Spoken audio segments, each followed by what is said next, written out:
Konsultasyon, diagnostic workups.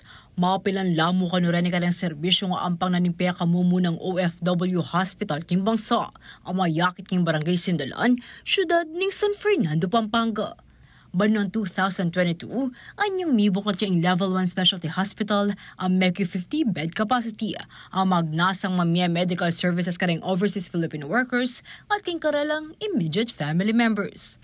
Uli ni milabas sa Banwa, anyang di sana ang timang Ghost Town Senator Raffy Tulfo yung ospital uling underutilized to inia. Dapat king kasalungsungan, miraras no kano kayang 150 hanggang 200 patients sa serbisywana ning OFW Hospital Aldo.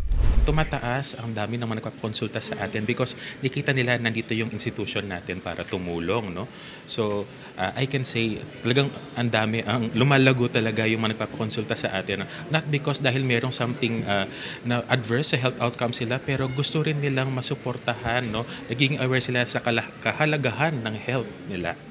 May buklat niya naman yung Public Health Unit ng OFW Hospital niting Lunes, April 29. Agpang kay Medical Officer Training Hospital ay Dr. Nathaniel Mercado, nasa na nito maging referral system para karang pasyente ang pong lokal na kapanibalan. Kapamilata na kanunin karalang Public Health Unit, abalo dala rin miyalo ang LGU, ring masa kita OFW ang pong OFW dependents, akarelang sa sakupan. Pauli na nini, may kakadagdag belo niya yung lokal na kapanibalan na makasawap kayong pamangawarang programa para karang memalin.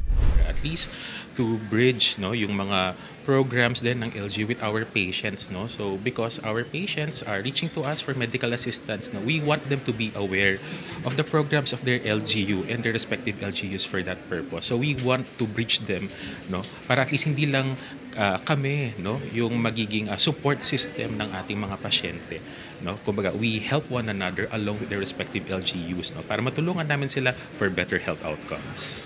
Kaya biya ka rin susubong ng programa rin miyayalo ang LGU, rin pamanulo ka rin common medical condition, kalupa na ni diabetes at hypertension. Malyari rin ako ng pakinabangan din ring OFW at din karalang pamilya oras may kasakit la. Para sa ating mga OFW, sa ating mga bagong bayani, no, do kahit na matagal na yung pagkakaroon ng OFW, no, you are welcome here, no, kahit na dati pa kayo nagtrabaho bilang overseas Filipino workers, no, and your qualified dependents, no, na kinabibilangan ng inyong mga legal na asawa, mga anak less than 18 years old, no, or mga ating mga PWDs, no, malugod namin kayong inanayahan na magpatingin sa ating institution, no, nang sa gayon po ay kayo'y aming matulungan at ang aming serbisyo ay makarating sa inyo for better health outcomes. Ako, ingki kayong talasuyo, Liana Canilaw, ating pusong makabalin.